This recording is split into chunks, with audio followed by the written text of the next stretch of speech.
کی فکرشو میکرد بازیگرانی که یه روزی انقدر محبوب و کراش بودن الان بشن جز چهره‌های منفور درجه‌ای که مردم ترکیه؟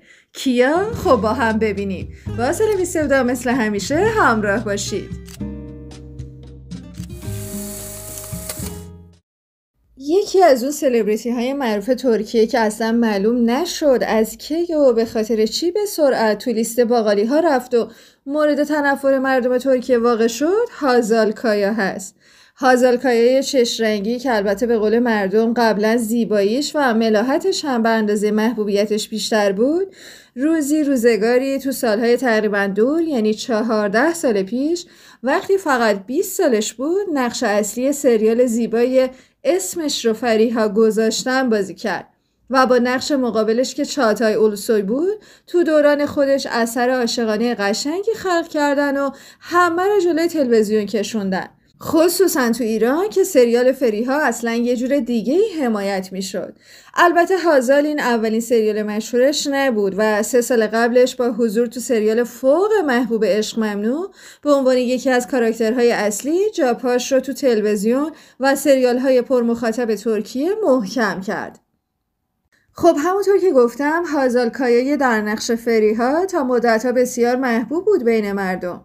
بعدش هم که تو سال 2019 با علی آتای ازدواج کرد و الانم صاحب 2 بچه است. اما چی شد که اینجوری شد و این چهره محبوب یهو از چشم همه افتاد؟ اولا اینو بگم که هازال از اون دسته بازیگرایی هست که عضو آژانس بازیگری آیشه بارومه. یعنی یکی از نورچشمی‌های آیشه باروم هم ردیف با سرنا و هانده.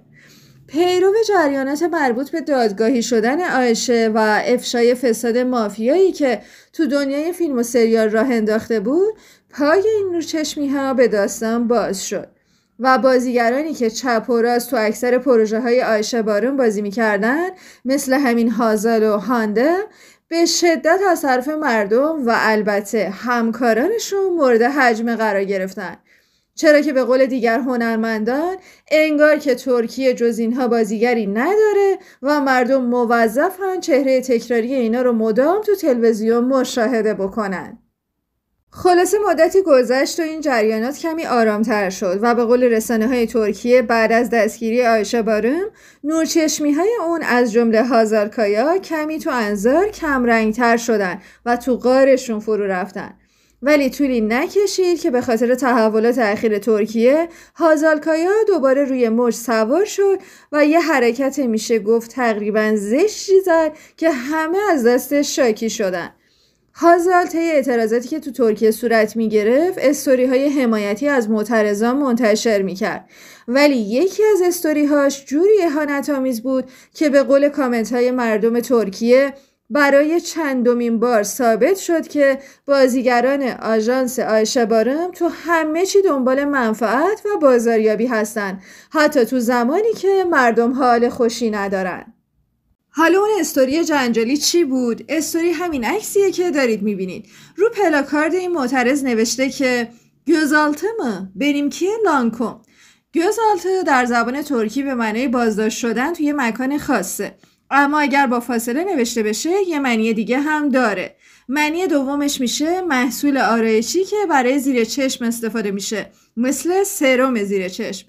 در واقع این معترض از ایهام استفاده کرده و حکومت رو از بابت بازداشت کردن شهردار استانبول مسخره کرده و گفته سرم زیر چشم من برند لانکوم هست. حالا شاید بگی این چه ربطی به هازال کایا داره؟ بله خیلی ربط داره.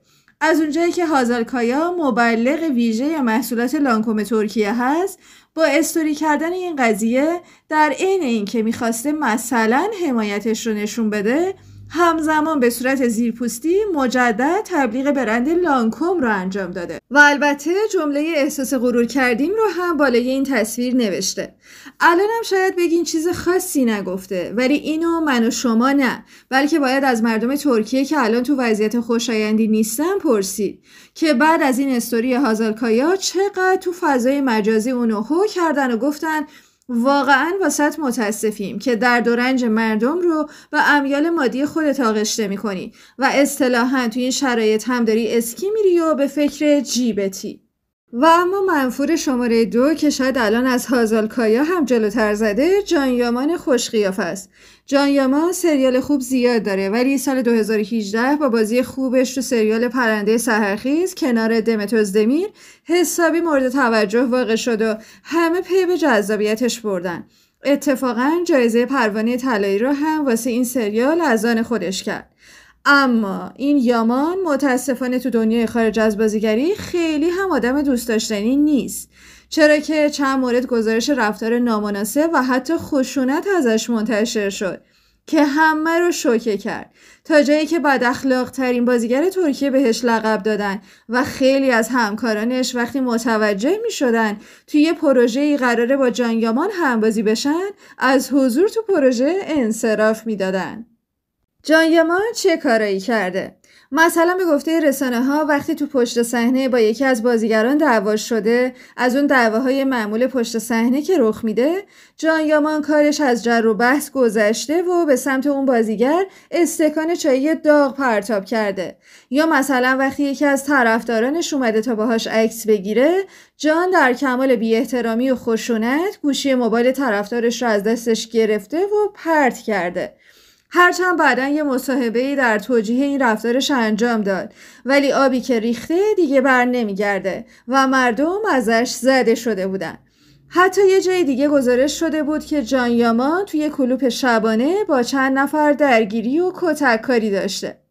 خلاصه خشونت رفتاری جان یامان به حد کافی باعث کاهش محبوبیتش شده بود، تا اینکه یه اتفاق دیگه هم افتاد، جوری که مردم ترکیه خونشون به جوش اومد، چون دیگه الان بحث وطن و کشورشون مطرح شده بود. داستان از این قراره که جان یامان طی موفقیت‌هایی که کسب کرده پاش به جشنواره‌های خارجی باز شده و تو اروپا خصوصا ایتالیا خیلی چهره محبوبیه و مدام جهت مراسم‌های مختلف ازش دعوت میشه.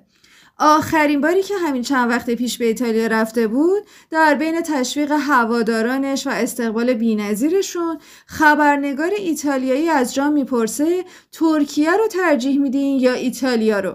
و جان یامان در کمال تعجب جواب میده ایتالیا. ناگفته پیداست رسانه‌ها و مردم ترکیه تا چه حد نسبت به این رفتار یامان خشمگین شدن و حسابی بهش تاختن.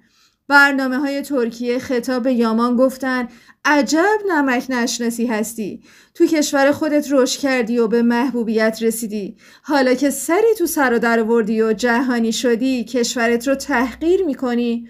الحق که تو لیاقت محبوبیت رو نداشتی، وگرنه هر انسان میهم پرستی عاشق کشورشه، حتی اگر اونور دنیا باشه.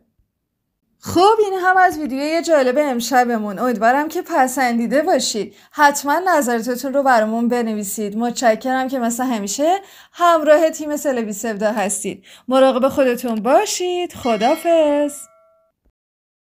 Какой аллее Турция? Идолы. Какой